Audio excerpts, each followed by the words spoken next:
Bismillahirrahmanirrahim. Assalamualaikum warahmatullahi wabarakatuh. Innal hamdalillah nahmaduhu wa nasta'inuhu wa nastaghfiruh wa na'udzu billahi min shururi anfusina wa sayyiati a'malina. Man yahdihillahu fala mudilla lahu wa man yudlil fala hadiya lahu. Asyhadu an la ilaha illallah wahdahu la syarika lah wa asyhadu anna Muhammadan abduhu wa rasuluh. Ya ayyuhalladzina amanu taqullaha haqqa tuqatih wa la tamutunna illa wa antum muslimun. Allahumma salli wa sallim wa barik ala nabiyyina Muhammadin wa ala alihi wa ashabihi ajma'in. Ma'asyiral muslimin, a'azanallahu wa iyakum. Melanjutkan pembahasan kitab Mukhtasar Jami'ul Ulum wal Hikam, hadis yang ke-11, halaman 99. Anil Hasan bin Ali bin Abi Talib sibti Rasulillah sallallahu alaihi wasallam wa raihanatihi radhiyallahu anhuma qala hafiztu min Rasulillah sallallahu alaihi wasallam da' ma yaribuka ila ma la yaribuka. Dari Hasan bin Ali bin Abi Talib radhiyallahu anhuma, cucu dan kesayangannya Rasulullah SAW, ia mengatakan, aku hafal sabda dari Rasulullah SAW, tinggalkanlah apa yang meragukanmu kepada apa yang tidak meragukanmu. Nah, hadis ini diriwayatkan oleh Al-Imam At-Tirmidzi dalam kitab Sifatul Qiyamah, ya. Kemudian Al-Imam An-Nasai, Kitabul Ashribah, ya, kitab tentang minum, ya, minum. Kemudian yaitu pada bab Al-Hathu ala tarki syubhat, yaitu bab Al-Hathu, ya, anjuran untuk meninggalkan syubhat, hadis nomor 5711. Kalau ya Al-Imam At-Tirmidzi 2518. Begitu juga hadis ini disahihkan oleh Syekh Albani dalam kitab Sahihul Jami', hadis nomor 3377. Nah, makna sibtun, ya, di sini ada dua makna, yaitu sibtun kan tadi Anil Hasan bin Ali bin Abi Talib sibti. Syekh Utsaimin rahimahullah menjelaskan sibtun itu adalah cucu dari anak perempuan, ya. Nah, kalau cucu dari anak laki-laki namanya hafidun, ya, hafid, jamaknya ahfad. Sibtun itu cucu dari anak perempuan. Kalau laki-laki namanya hafid, bukan hafiz, bukan. Kalau hafiz beda, ya, beda apa? Beda huruf, yang satu pakai dha, yang satu pakai dal. Ya, itulah kekayaan bahasa Arab. Nah, Rasulullah Shallallahu Alaihi Wasallam mensifatkan Hasan ini dengan kata as-sayyid. Kata as-sayyid. Makanya kebanyakan yang dinisbahkan kepada keturunan Rasulullah ini, ya, sebelum kepada beliau itu kepada Hasan. Ya. Orang-orang Syiah lebih mengedepankan siapa? Al-Husain. Ya. Makanya mereka itu kalau berdoa, ya Husain, ya Husain, dan seterusnya. Nabi SAW bersabda, inna bani hadha sayyidun wa sayasluhullahu bihi baina fi'ataini minal muslimin. Ya, sesungguhnya anakku ini, yaitu cucu maksudnya, ya, adalah sayyid, tuan. Jadi yang diberi gelar sayyid itu pertama adalah Rasulullah SAW. Ana sayyidu wali Adam, walati Adam. Aku adalah penghulu anak Adam, atau tuannya anak Adam. Nah, kemudian Di antaranya juga adalah Al-Hasan ini. Dengan sabda Nabi SAW, bahwasanya anakku ini adalah sayyid. Dan dia yang akan mengislahkan, ya, mendamaikan dua kelompok dari kalangan kaum muslimin. Makanya beliau dibunuh di mana? Karbala. Ya, makanya Karbala itu betul-betul diagungkan oleh orang-orang Syiah. Nah, adapun makna Raihanah di sini, Raihanah maknanya adalah kesayangan. Nah, adapun makna secara lughah itu adalah bunga wanginan indah. Ya, bunga wanginan nan indah. Makanya kadang nama orang Indonesia itu disesuaikan dengan nama bahasa Arab berdasarkan arti.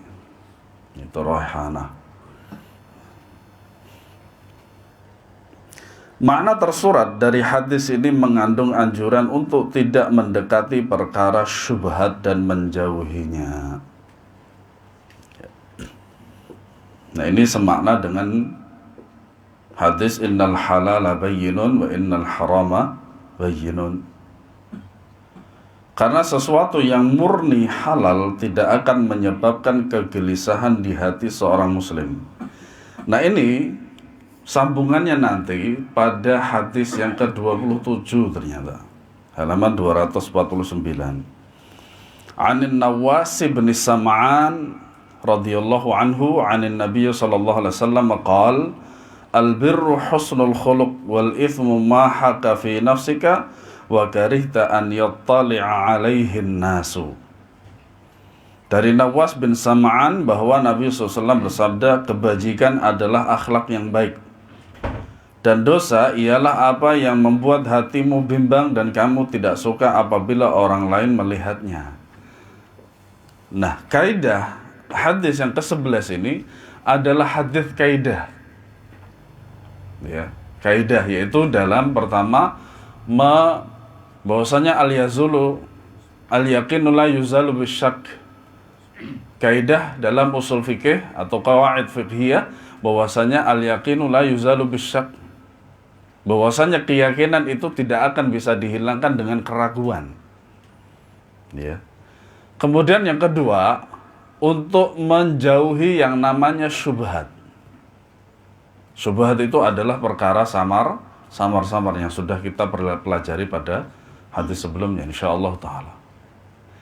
Kemudian yang ketiga, di sini disebutkan tadi karena sesuatu yang murni halal tidak akan menyebabkan kegelisahan di hati seseorang. Bagaimana seseorang itu supaya mengetahui adalah itu dosa jikalau tidak tahu dalilnya?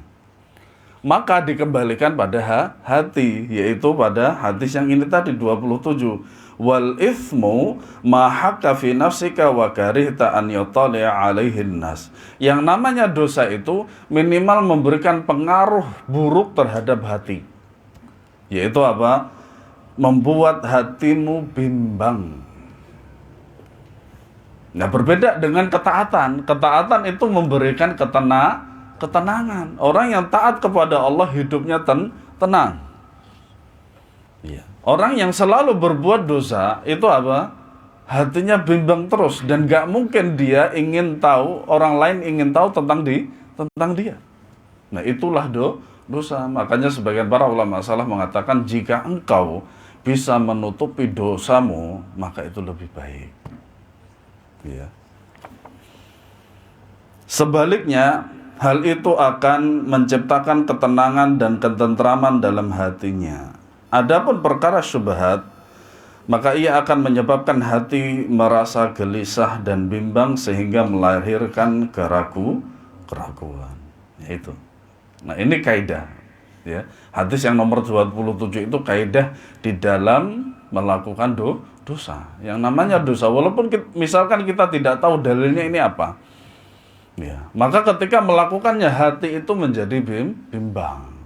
Karena tidak mungkin setelah kita melakukan ketaatan itu hati kita bimbang, tidak mungkin. Kenapa demikian? Karena ketaatan kepada Allah itu memberikan ketenangan.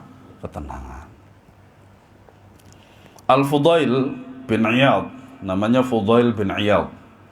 Ya, ada namanya Al-Fadlu atau Al-Fadl, ada Al-Fudail. Berkata, banyak orang menyangka bahwa berakhlak wara'. Makanya wara' Ponorogo itu dari sini sebenarnya. Ya, karena orang Jawa dulu nggak bisa mengatakan wara' itu nggak bisa. Akhirnya wara'. Ya. Ada di sini orang Palembang. Nah, itu awalnya dari salah seorang jenderal, muridnya Sunan Gunung Jati, Pailibang. Iya.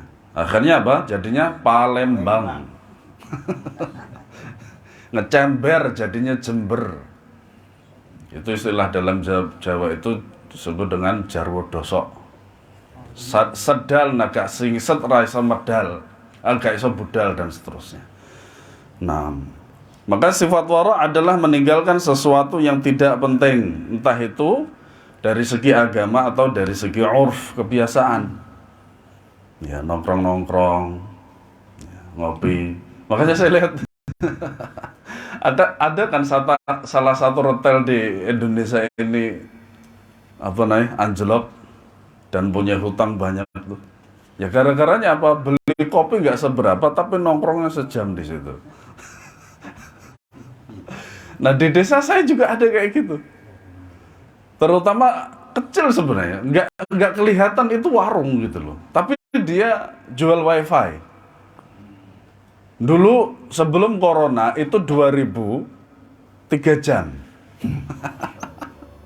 Sekarang 2000 1 hari full. Karena banyak apa? Banyak saingannya. Itu kalau orang nggak dikasih gitu nggak rame. Minimal dia main HP, wifi, rokok, kopi. Itu. Ya. Wara' adalah meninggalkan sesuatu yang tidak penting, baik berupa perkataan, pandangan, pendengaran, pikiran, gerakan, dan semua perbuatan lahir dan batin. Namun tidaklah ya, Al-Fudail bin Iyad berkata, banyak orang yang menyangka bahwa berakhlak wara' itu susah. Namun tidaklah aku dapatkan dihadapkan dengan dua perkara, melainkan aku memilih yang paling berat di antara keduanya. Jadi begini, dalam hadis, ya, dalam sebuah kaidah disebut dar'ul mafasid muqaddamun ala jalbil masalah. Yaitu dar'ul mafasid, menyingkirkan sebuah kerusakan itu lebih didahulukan daripada mengambil maslahat.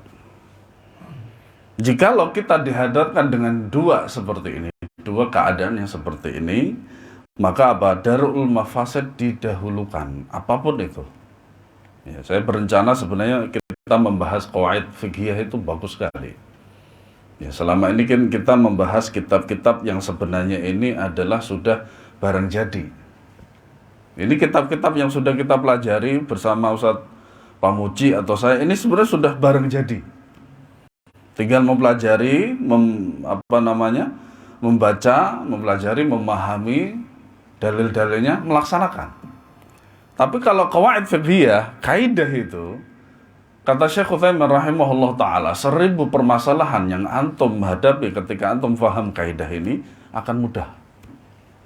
Akan mudah. Iya. Maka kita selalu dihadapkan minimal dua pilihan, entah itu berat atau ringan. Nah disitulah hukum-hukum syar'i, hukum-hukum syariat itu betul-betul mengatur kita. Di antaranya itu darul mafasid muqaddamun ala jalbil masalih. Nah seperti Fudail seperti ini, dia mengatakan, namun tatkala aku dihadapkan dengan kedua perkara, melainkan aku memilih perkara yang paling berat di antara keduanya, yaitu apa? Dalam hal ketaatan. Ya, dalam hal ketaatan. Tentu saja yang lebih berat. Ya. Maka tinggalkanlah apa yang membuatmu ragu dengan mengambil sesuatu yang tidak membuatmu keraguan. Para ulama menjelaskan, Syekh Utsaimin menjelaskan, keraguan yang belum sampai kepada was-was. Kalau sudah was-was itu sudah tingkat tinggi. Jadi ada ragu, ada was-was. Cuman jika sudah sampai maka tidak perlu diperdulikan. Misal biasanya kita itu wudu. Ya, ketika kita wudu, selesai wudu ragu-ragu atau was-was. Saya sudah wudu atau belum? Nah, ya ini tadi yang saya jelaskan bahwasanya al-yaqinu la yuzalu bisyak. Bahwasanya keyakinan itu tidak akan bisa dihilangkan dengan keraguan. Atau kita juga pernah mengalami keraguan secara ringan, seperti saya. Itu kalau saya sudah membasuh yang sini itu saya ragu kadang. Daerah sini atau ini sudah atau belum? Yang di atasnya sikut itu. Tapi itu tadi, makanya tadi saya jelaskan al-yaqinu la yuzalu bisyak, maka keyakinan itu tidak bisa dihilangkan dengan keraguan. Dengan seperti ini, berbagai macam masalah mudah untuk kita hadapi. Iya.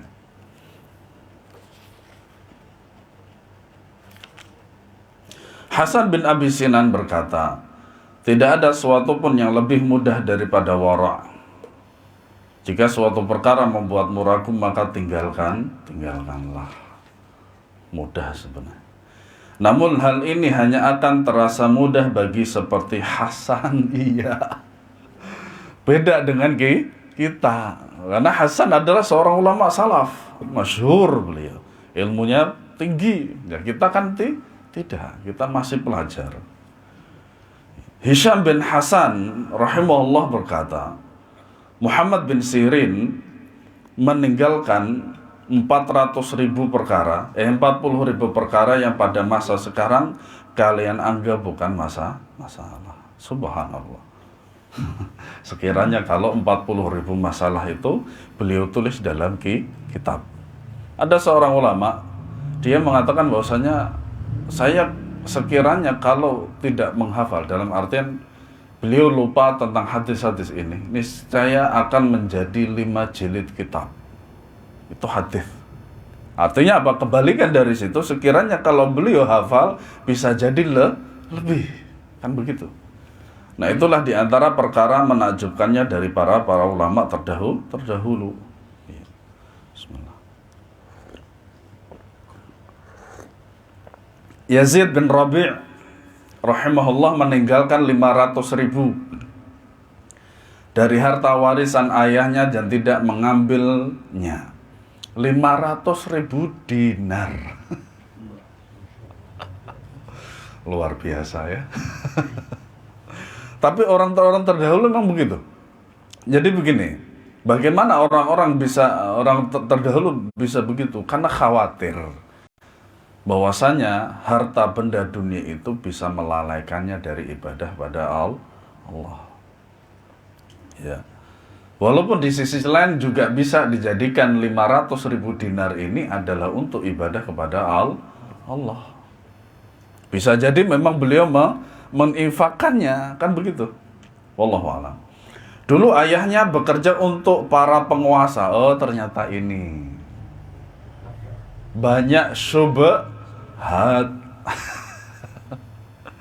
Iya. Adapun Yazid lebih memilih melakukan pekerjaan kecil dan mendapatkan nafkah dari pekerjaan itu hingga ia wafat. Nah, ini yang lebih afdol. Walaupun orang tuanya kaya, pejabat, naik Mercy, ya, dan seterusnya, tapi anaknya tidak mau menikmati, sekedarnya saja. Sang anaknya ingin mandiri. Ya. Aisyah radhiyallahu anha ditanya tentang hukum memakan daging binatang buruan bagi orang yang berihram. Ya. Syekh Utsaimin rahimahullah mengatakan haram untuk berihram, untuk berburu bagi orang yang sedang ihram. Maka ia menjawab itu hanyalah hari-hari yang singkat. Artinya apa? Hari-hari singkat. Kan haji itu kan cuma seminggu sebenarnya. Manasik haji itu cuma seminggu. Nggak lebih dari itu. Umroh lebih singkat lagi, cuma 3 jam. Ya toh Pak Ade? Iya. Semoga diberi umroh makbulah. Ya. Nah, haji itu waktu-waktu yang sangat singkat sekali. Kalau toh antum misalkan, amin ya, diundang oleh Allah Subhanahu wa taala untuk berhaji ya. Amin ya rabbal alamin. Kan mulainya dari Syawal, Dzulqa'dah, Dzulhijjah. Dzulhijjah pun itu pun tanggal 15 selesai. Ya, selesai. Dan ketika untuk haji, manasik hajinya itu pun bukan ketika Syawal atau Dzulqa'dah, melainkan tanggal 8 Dzulhijjah. Gitu. Maka disebut dengan hari-hari singkat karena memang tidak ada waktu sebulan untuk haji, itu tidak ada, cuman seminggu saja. Maka maksudnya apa? Gunakan waktu sebaik-baiknya untuk beribadah kepada Allah Subhanahu wa taala. Maka tinggalkanlah apa yang membuatmu ragu. Hal ini dijadikan sebagai dalil bahwa keluar dari perselisihan pendapat para ulama lebih utama, karena hal itu lebih baik untuk menghindari syubhat. Ya. Tapi sebagian ulama pengkaji masalah fikih di zaman ini berpendapat bahwa hal ini tidak berlaku secara mutlak. Perkataan manusia para jamaah sekalian tidak mutlak. Ya, tidak mutlak. Setinggi apapun derajat dia di hadapan manusia atau toh di hadapan Allah Subhanahu wa taala, tetap perkataannya tidak mutlak. Kecuali jikalau ijma. Ijma ulama itulah mutlak. Nah, adapun person-person dari para ulama itu tidak mutlak, bisa dibantah. Makanya Imam Malik rahimahullahu taala mengatakan bahwasanya setiap manusia itu bisa ditolak dan bisa diterima perkataannya. Kecuali siapa? Rasulullah Shallallahu Alaihi Wasallam. Wajib secara mutlak diterima, haram ditolak. Ya. Sebab dalam sebagian masalah fikih yang di dalamnya terdapat perbedaan pendapat para ulama, terdapat keringanan yang memang datang dari Nabi Shallallahu Alaihi Wasallam dan tidak ada sanggahannya, maka mengambil keringanan itu lebih utama daripada menjauhinya. Seperti safar dalam Ramadan, yang insya Allah ta'ala 2 bulan lagi ya, sebulan lagi. Pengen cepat Idul Fitri aja. Iya, tanggal 23 April. Itu Idul Fitrinya Pak, yang maksud. Saya kan melanjutkan kata saya Idul Fitri tadi. Iya. Nah, dalam Ramadan diberikan keringanan untuk tidak berpuasa. Tidak berpuasa. Nah, salahnya bagaimana? Salahnya dia tetap ngotot berpuasa, sholat enggak. Nah, ini salah besar. Iya. Sholat itu ada keringanan, ya, keringanannya tetapi dalam masalah bilangan. Kalau safar itu, tapi kalau puasa boleh tidak berpuasa. Tapi kalau sholat dalam safar itu keringanannya adalah bilangan, bukan apa? Bukan nggak sholat. Iya, itu sering saya dapati seperti itu. Ya. Karena bisa jadi keringanan itu belum sampai kepada sebagian ulama sehingga mereka melarangnya. Di sini perkara yang semestinya dipahami yaitu bahwa teliti dalam menghindari perkara syubhat ketika mendapatinya hanya diperuntukkan bagi orang-orang yang istiqomah dalam seluruh keadaan dan yang kebanyakan perbuatannya dihiasi dengan ketakwaan dan sifat wara'. Adapun orang yang sering terjerumus dalam perbuatan haram secara terang-terangan, kemudian ia ingin bersikap wara' dalam perkara-perkara syubhat secara mendetail, maka hal itu tidak dianggap, bahkan perlu diingkari. Ya, artinya apa? Perkara-perkara syubhat itu tidak perlu adanya sifat wara'. Ya. Karena memang yang namanya syubhat itu harus ditinggalkan. Ya. Sebagaimana jawaban Ibnu Umar radhiyallahu anhuma ketika penduduk Irak bertanya kepadanya tentang darah nyamuk. Nah, ini diantara perkara yang sangat tidak masuk akal sama sekali. Iya. Ketika mereka membunuh Husain radhiyallahu anhu, itu tanpa pikir-pikir panjang, bunuh aja udah, wempeng banget gitu. Enteng banget membunuh orang gitu, terutama yang dikasih oleh Nabi SAW, yaitu Husain radhiyallahu anhu. Tapi ajibnya, ketika mereka akan membunuh nyamuk itu tanya gitu loh. Ya. Makanya Ibnu Umar mengatakan mereka bertanya kepadaku tentang darah nyamuk, sedangkan mereka telah membunuh Husain.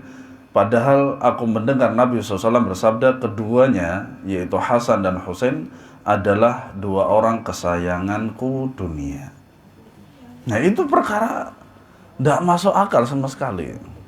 Diriwayatkan katanya ini adalah ceritanya orang-orang Syiah. Ya, bahwasanya apa? Mereka itu kalau ingin membunuh nyamuk itu bertanya dulu bagaimana hukumnya. Nah, sementara mereka membunuh Husain nggak bertanya dulu gitu loh. Kan ajib dan masuk akal gitu. Yang dengan demikian mereka yang membunuh Husain ini menganggap bahwasanya membunuh Husain ini tidak ada masalah gitu loh. Bukan perkara berat. Sementara nyamuk itu yang tidak bersalah juga sulit untuk dibunuh. Makanya butuh pertanyaan. Nah, yang seperti inilah para jamaah sekalian rahimakumullah. Iya.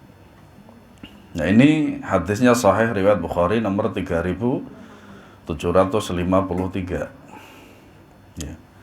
Seseorang bertanya kepada Bashar bin Al-Harith rahimahullah tentang seseorang yang memiliki istri, kemudian ibunya menyuruhnya supaya menalaknya. Ya. Bashar menjawab, jika ia selalu berbakti kepada ibunya dalam segala hal, nah ini yang perlu digarisbawahi, hingga tidak tersisa lagi perbuatan baik selain menalak istrinya, maka hendaklah ia melakukannya. Ya, ini fikih ya, jangan digantungkan dengan sebuah perasaan. Kenapa demikian? Kalau syariat disandingkan dengan yang namanya perasaan, syariat pasti kalah. Kalah. Kenapa? Banyak sekali syariat-syariat yang datang kepada kita itu tidak sesuai dengan akal dan perasaan. Ya. Namun jika ia berbakti kepada ibunya dengan menalak istrinya, setelah itu ia memukul ibunya, maka janganlah ia menalak istrinya. Kenapa demikian? Karena yang namanya anak laki-laki tetap dia harus ada kewajiban untuk berbakti kepada orang tua. Adapun istri berbaktinya kepada sang suami. Imam Ahmad rahimahullah ditanya tentang orang yang membeli sayur dan dengan syarat ia mendapatkan talinya. Imam Ahmad berkata, untuk apa mengajukan pertanyaan-pertanyaan ini? Ya. Dikatakan kepadanya, ia adalah Ibrahim bin Abi Nu'aim. Ahmad mengatakan, jika ia Ibrahim bin Abi Nu'aim, maka benar dia memang seperti itu. Ya. Beliau mengingkari pertanyaan seperti ini jika ditanyakan oleh orang yang kesehariannya tidak bersifat wara', karena nggak ada manfaatnya. Jadi begini, saya pernah melihat di Facebook itu sebuah gambaran. Ada orang tua, dia sedang menimbang sesuatu. Jadi dia menimbang sebuah makanan. Istilahnya kalau kita mungkin gorengan, tapi gorengannya ditimbang. Nah, tentu saja gorengan itu kan harus diberi wadah kan. Kalau kita sekarang kertas, yang seharusnya lebih afdal adalah plastik, wallahu alam, atau dua-duanya malah nggak bener. Nah, ternyata ketika ditimbang itu, sang syekh tersebut itu meletakkan di atas beban timbangannya itu sebuah kertas juga. Ketika ditanya kenapa demikian, karena kalian tidak membeli dariku sebuah kertas. Makanya ketika menimbang barang dagangannya itu dengan adanya kertas itu, maka ketika meletakkan beban daripada timbangan itu di bawahnya ada kertas juga. Nah, itu diantara sifat waroknya dari seorang pedagang. Nah, Ibrahim ya ini ditanya, kemudian dia bertanya kepada Imam Ahmad tentang pertanyaan yang semacam itu, perkara yang semacam itu. Nah, ternyata Ibrahim itu bagi Imam Ahmad tidaklah berlaku sifat warok pada dirinya, sehingga beliau mengingkari daripada pertanyaan ini. Kenapa demikian? Pertanyaan ini tidak ada manfaatnya bagi orang yang tidak warok, karena hanya sekedar pertanyaan dan tidak memberikan manfaat sama sekali. Adapun orang yang kesehariannya bersifat wara', maka keadaan mereka memang seperti itu. Imam Ahmad rahimahullah ta'ala sendiri bersifat wara' seperti ini.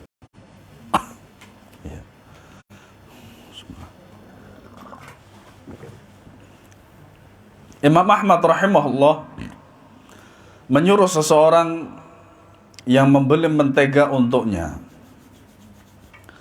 Lalu orang itu datang membawanya dengan dibungkus daun, maka ia memerintahkan agar mengembalikan daun itu kepada penjualnya. Saking waroknya. Makanya kalau antum belanja di minimarket itu kan ditanya, bawa bungkus apa enggak? Nah, orang-orang di desa, ini yang saya tahu ada di desa saya, dusun saya di dusun bukan desa. Itu biasanya mereka, kaum emak-emak itu, kalau belanja itu pasti bawa tas. Ya, tas plastik atau tas yang sekarang dalam bentuk permanen.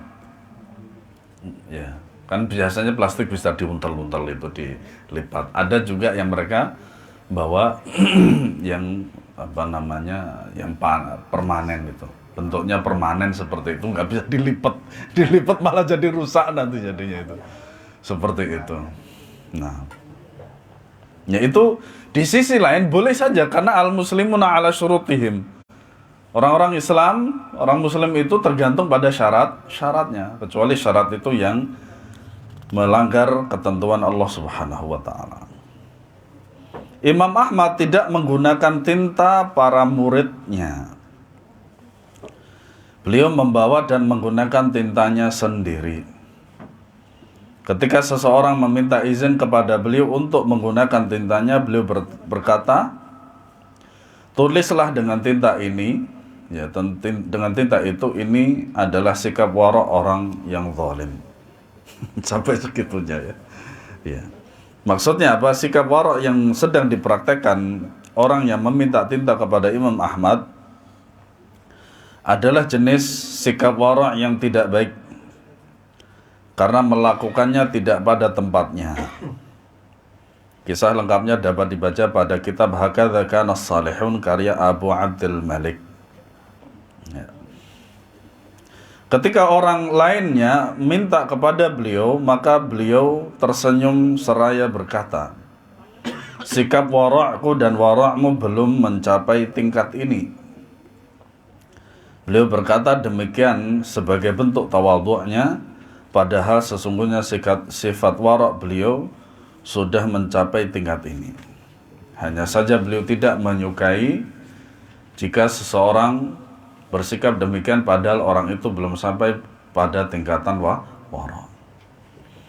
Bahkan beliau bersikap lemah lembut lembut kepada sebagian perbuatan yang makruh dan membolehkan beberapa perkara yang berbau syubhat, jikalau perkara syubhat itu tidak ada yang lain. Ya. Faedah daripada hadis ini, yang pertama bahwasanya agama Islam tidak menghendaki umatnya memiliki perasaan ragu dan bimbang. Apa-apa yang datang dari syariat itu memberikan ketenangan, keyakinan. Dan supaya tambah yakin dan tenang, maka haruslah dilandaskan dengan ilmu dan ketakwaan kepada Allah Subhanahu wa Ta'ala. Yang kedua, Jika menginginkan ketenangan dan ketentraman, tinggalkanlah keraguan dan buang jauh-jauh. Ya. Orang yang yakin maka tidak akan pernah merasa ragu dalam suatu perkara. Jikalau dia ragu-ragu, maka harus ditinggalkan. Dan sifat meninggalkannya adalah dengan jauh, sangat jauh bahkan. Yang ketiga, hadis ini merupakan hadis jawami'ul kalim. Ya, jawami'ul kalim.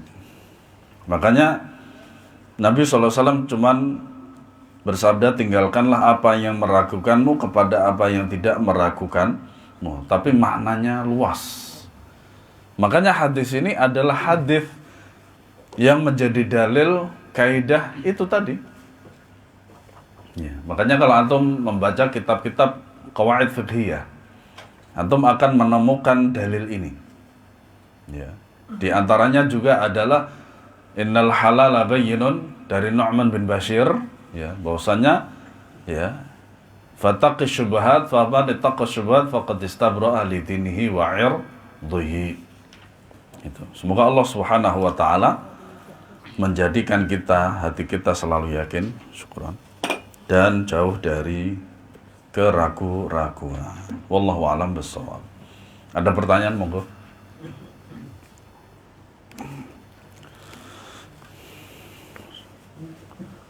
Ini ada ini.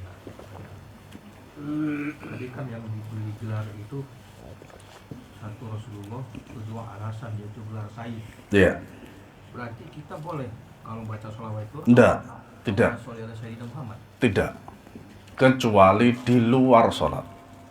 Iya, maksudnya di luar sholat boleh. Makanya pertanyaan kan antum kan umum kan, Pak?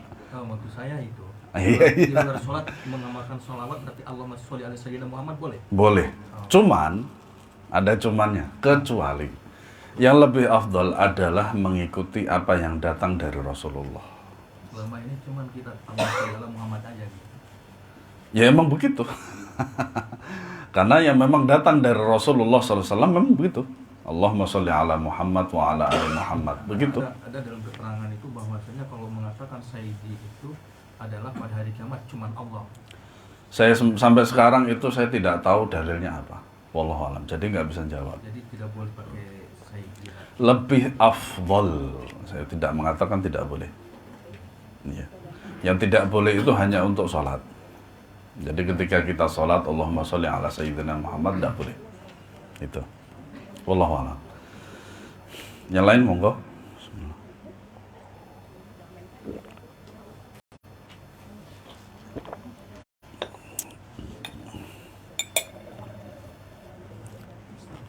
Yeah.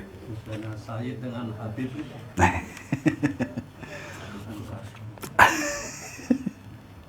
Sayyid itu bermakna tuan. Kalau Habib itu kekasih. Nah pada zaman dahulu itu tidak ada keterangan Habib, itu tidak ada sebenarnya. Jadi istilah Habib itu tidak ada. Yeah.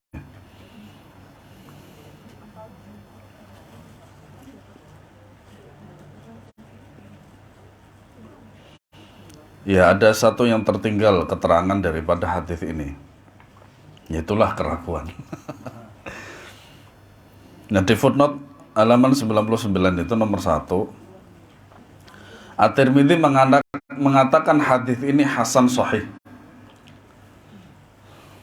Para ulama secara keseluruhan ketika mereka menjelaskan kedudukan daripada hadis itu selalu dengan satu keadaan.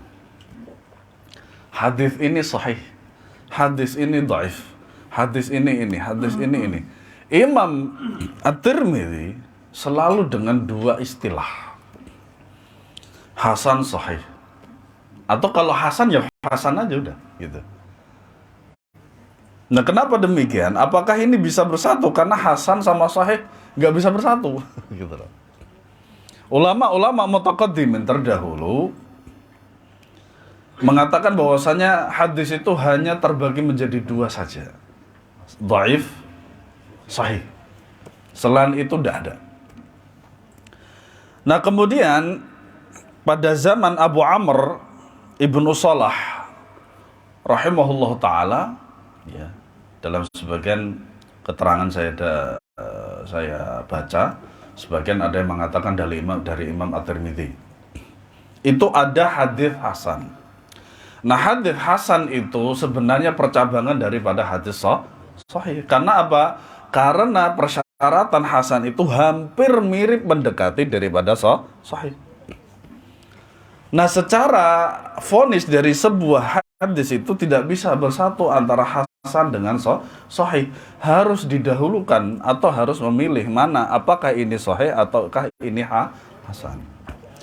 Syekh Muhammad bin Shalih Al-Utsaimin rahimahullah mengatakan, sahih berbeda dengan hasan. Ungkapan ini digunakan jika sebuah hadis telah diriwayatkan dari satu jalan. Jalan. Imam Tirmidzi merasa ragu apakah telah mencapai derajat sahih ataukah hasan. Kalau dalam lafadz matan hadis itu biasanya ada kata au atau. Dan diriwayatkan dari dua jalan. Ya. Salah satu jalan dengan derajat sahih dan derajat hasan.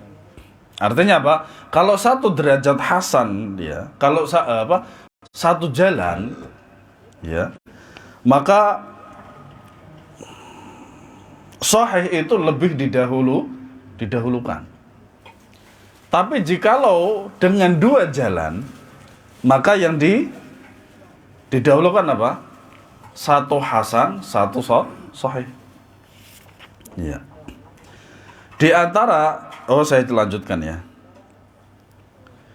Derajat sahih dan derajat hasan di antara dua sifat periwayatan mana yang pertama, bahwasanya Al-Imam At-Tirmidzi selalu mengatakan hadis ini hasan sahih. Bukan hasan dan sahih, bukan, tapi hasan sahih. Kalau satu periwayatan, jalur periwayatan jalannya itu berarti sahih. Tapi kalau dua jalur periwayatan, maka yang satu sahih, yang satu hasan. Tapi ini penilaian dan daripada istilah Imam At-Tirmidzi.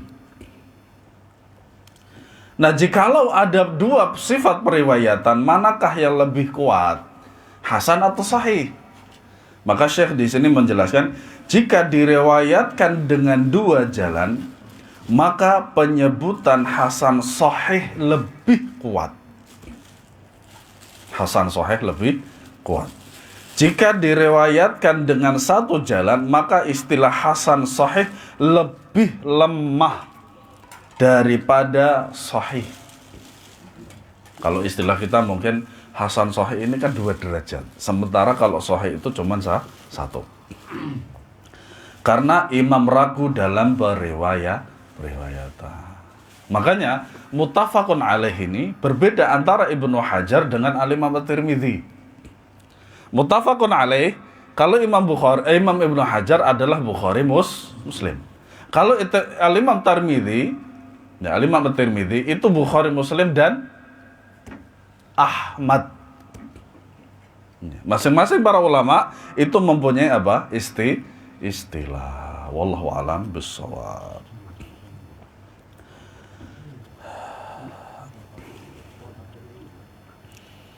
Kita cukupkan, semoga bermanfaat. Subhanakallahumma wa bihamdika asyhadu an la ilaha illa anta astaghfiruka wa atubu ilaik. Assalamualaikum warahmatullahi wabarakatuh.